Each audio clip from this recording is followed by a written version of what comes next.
तो हम लोग जब बीच बचाव करने के लिए गए तो उन्होंने लाठी डंडों से लेके कसले थे, उन पे हथियार थे, उन्होंने हम पे हमला कर दिया। हमारे जो है बच्चों के भी चोट आई है, कुछ जो थाने में बंद हैं उनके भी चोट आई है। छोटे देवर थे, उन्हें मारपीट करके बाहर ही पकड़ लिया था, उन पर बाहर हमला किया था 5 जनों ने। मारपिटाई हमारे साथ हुई है, मारपिटाई उनके साथ बाद में हुई है, जब उन्होंने हमें सबको नीचे गिर के मार रहे थे तो उसे छुड़ाने के चक्कर में हमारे साथ में इनके पीछे से डंडा मारा, सिर पे वार करा पीछे से। पुलिस वालों को वो वीडियो दिखाने की कोशिश की, लेकिन उन्होंने हमारी कोई वीडियो नहीं देखी।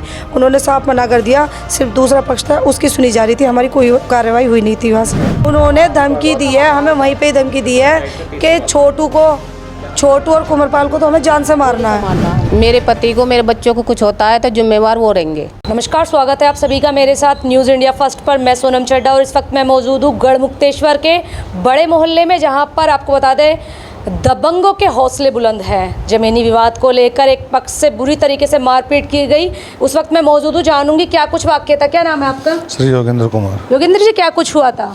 जी हमारे भाई का फ़ोन आया था तो उसको अकेले के कुछ पड़ोस के जो लोग हैं उन्होंने जो है हमला कर दिया था। तो भाई का फ़ोन आया था तो हम लोग जब बीच बचाव करने के लिए गए तो उन्होंने लाठी डंडों से लेके कसले थे, उन पे हथियार थे, उन्होंने हम पे हमला कर दिया।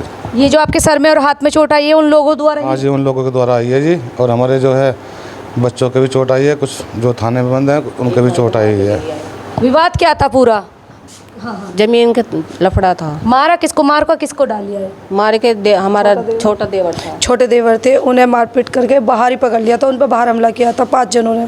अच्छा, जमीनी विवाद क्या आया था? उनकी ज़मीन है, आपकी ज़मीन है? क्या ज़मीन है? 50 सालों से वो ज़मीन हमारी है। तो उस पर किस तरीके का वो चल रहा है? मतलब उस पर विवाद चल रहा, वो कह रहे हैं कि ये ज़मीन हमारी है, कागजों में कि हमारे पे आ रही है, जबकि वो ज़मीन हमारी है। दूसरा पक्ष कहाँ का है? दूसरा बड़े मोहल्ले का। क्या नाम है उनके? रमेश, महेंद्र, मुकेश और उनके बच्चे हैं 5-6 लड़के जिन्होंने हथियार कसलों से हम पे वार किए हैं कल। तो अभी आप कंप्लेन वगैरह आपकी दर्ज हो चुकी है? हाँ जी, कंप्लेंट उनकी तरफ से भी है, हमारी तरफ से भी है, और वो लोग थाने में हैं। मारपिटाई हमारे साथ हुई है, मारपिटाई उनके साथ बाद में हुई है, जब उन्होंने हमें सबको नीचे गिर के मार रहे थे ना, मेरे जेठ को, मेरे देवर को और एक हमारे बेटे को। तो उसे छुड़ाने के चक्कर में हमारे साथ में इनके पीछे से डंडा मारा, सिर पे वार करा पीछे से, और फिर ये अपने भाई को छुड़ाने के लिए गए, इनकी उंगली में काट लिया, चबा ली, ये वाली एक उंगली इनकी चबा ली। अच्छा, कैमरामैन से कहूँगी शिवा जरा तो फोकस करें, दिखाएं। हाँ, पूरा वाक्य। हाँ, तो यही हुआ था। फिर हम भी थे वहाँ पे, हमने देखा, हमने उनकी वीडियो भी बनाई, हमने पुलिस वालों को वो वीडियो दिखाने की कोशिश की, लेकिन उन्होंने हमारी कोई वीडियो नहीं देखी। उन्होंने साफ मना कर दिया, सिर्फ दूसरा पक्ष था उसकी सुनी जा रही थी, हमारी कोई कार्रवाई हुई नहीं थी वहाँ से। तो अभी क्या चाह रहे हैं आप? शासन प्रशासन से क्या चाहते हैं? क्या चाहते हैं? हमें तो यही चाहते है कि हमें इंसाफ मिले।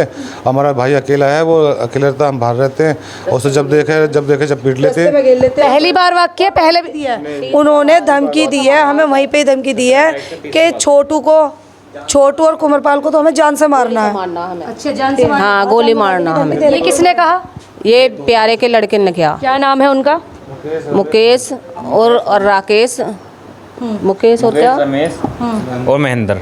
इनका क्या कहना है? इनका कहना है कि मेरे पिताजी हैं, उन्हें जान से मारने की धमकी दी जा रही है। छोड़ दो, या तो ज़मीन छोड़ दो, वरना छोटू को हम मार देंगे। अच्छा, सुना आपने क्या कुछ? ज़मीन पे हमें वो लोग जाने नहीं देते हैं। हमारे पेड़ हैं जो आम के बाग जो छोटे छोटे से लगाए थे, वो आज इतने बड़े हो गए, उन पेड़ों पे भी उन्हीं का कब्जा है। मतलब ना हमें बाग में से कुछ लेने देते हैं, हमारी खेत में से। ये कहते हैं यहाँ से बाहर निकलो। तो पहला वाक्य है आपके साथ या पहले भी आपके साथ? अभी 4 दिन पहले ही उन पे हमला करा था, रिपोर्ट भी हुई थी उसकी। तो उस टाइम पे मेरे छोटे देवर की शादी थी, शादी की वजह से हम लोगों ने वहाँ पे माफ़ी फैसला ऐसे ही ले लिया था। तो जो मेरे जेठ है सत्येंद्र, वो केस संज्ञान में है पुलिस प्रशासन के?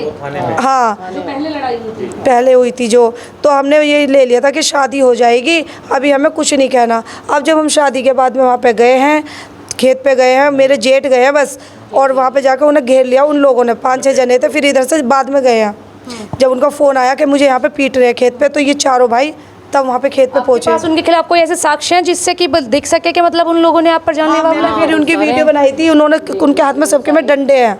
अच्छा, हाँ, मेरे पास मैंने वीडियो बनाई उनकी जिस टाइम। अभी आप क्या चाहते हैं पुलिस प्रशासन से? इंसाफ चाहते हैं जी, हमें जो इंसाफ मिले। हमारा भाई अकेले तो अकेले कहीं भी जाते हैं, अगर उन्हें कुछ होता है तो उसके जिम्मेदार वो होंगे, क्योंकि हमने तो पुलिस वालों उनको कुछ होता है कि किस किस ने धमकी दी है? किस किस सभी ने पे धमकी पे वो है? मतलब देखो मैं उनके नाम नहीं जानती, वो बड़े हैं मेरे से। मुकेश के लड़के हैं गौरव, सौरभ, अतुल, इन तीनों ने धमकी दी है। तो आपका कहना है यदि उन्हें कुछ होता है तो? और एक मिनट, मैं ये बता रही हूँ कि जो मेरा देवर है, जो मेरे देवर की पिटाई हुई है, जिसको अकेले में घेर लिया था, उसके गवाह भी है जिन लोगों ने उसे बचाया है।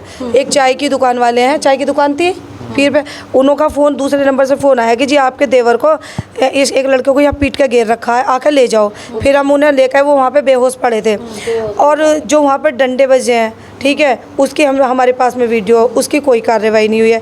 जो देवर है उसका जो फ़ोन है, जिस टाइम मैंने अपने देवर के फ़ोन पे फ़ोन किया कि तुम कहाँ पे हो, तो उन लोगों ने वो फ़ोन अटेंड किया, उससे वो फ़ोन छीन रखा है और उसे मारपीट कर वहीं घेर आए थे और आके यहाँ पे कहने लगे कि हमने बचाया इसे, हम लेके आए ठाक है। उनने खूब ही पुलिस वालों के सामने रो रो के अपनी मतलब जो वहाँ के साथ वहाँ पे वाक़या हुआ है वो बताया है कि जी मुझे वहाँ पे रो रो के बताया, लेकिन उन पर कोई असर नहीं पड़ा। मैं बोलने लगी तो मेरी वीडियो बनाने लगे। हाँ, तो आप क्या चाहते हैं शासन प्रशासन से? मेरे पति को, मेरे बच्चों को कुछ होता है तो जिम्मेवार वो रहेंगे। क्या नाम है? सतेंद्र। ठीक है, तो सुना आपने यहाँ पर जो भी पूरा वाक़या है मैंने आपके साथ साझा किया। फिलहाल खबर को लेकर क्या है आपकी प्रतिक्रिया, कमेंट सेक्शन में अवश्य बताइएगा। पुलिस प्रशासन से भी कहेंगे कि पीड़ित परिवार की मदद की जाए, जो भी कार्रवाई है उसको जांच पड़ताल पूरी तरीके से करके की जाए। फिलहाल अभी तक इस खबर में इतना ही, फिर होगी आपसे मुलाकात ऐसे ही किसी अन्य दूसरी खबर के साथ। तब तक जाते जाते वीडियो को लाइक, शेयर और फॉलो अवश्य करें। यदि आपने अभी तक हमारे यूट्यूब चैनल को सब्सक्राइब नहीं किया है तो सबसे पहले बेल आइकन पर जाकर बेल आइकन को प्रेस करना ना भूलें, ताकि देख सकें आप ऐसी तमाम छोटी बड़ी खबरें न्यूज़ इंडिया फर्स्ट पर सबसे पहले अपने साथी शिव आजाद के साथ। न्यूज़ इंडिया फर्स्ट के लिए विशेष कवरेज। धन्यवाद।